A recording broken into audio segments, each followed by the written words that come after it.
What we saw with the introduction of DEI wasn't the erasure of racism and discrimination.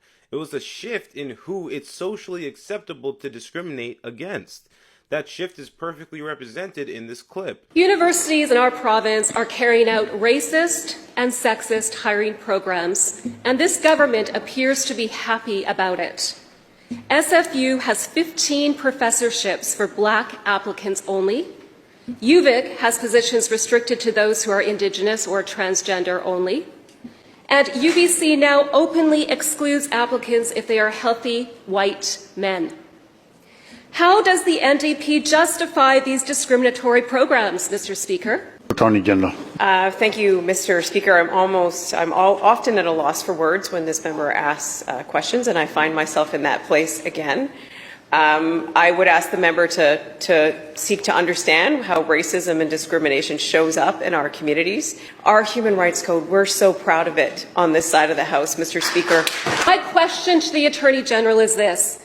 Does the NDP government accept that it's even possible for white people to experience racism? Yes or no? Attorney General.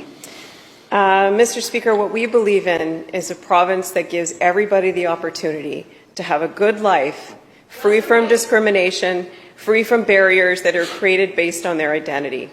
We believe that strongly, and every single one of us on this side of the House works every day to achieve that vision for British Columbians. And it's hard work.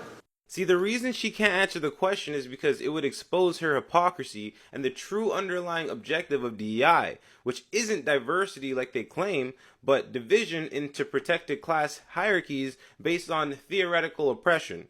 The more oppressed your group has been historically, the higher you're pushed up the oppression hierarchy. These groups include the members of the LGBTQ+, women, the disabled, and the minorities. And naturally, the more of these groups you happen to be in, the higher you go on the hierarchy.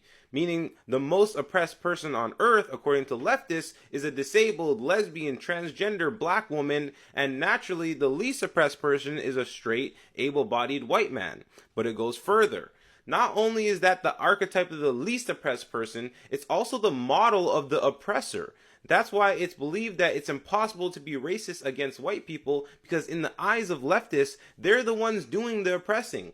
Even though for this archetype, only 1% of them actually have any of the power to oppress anyone.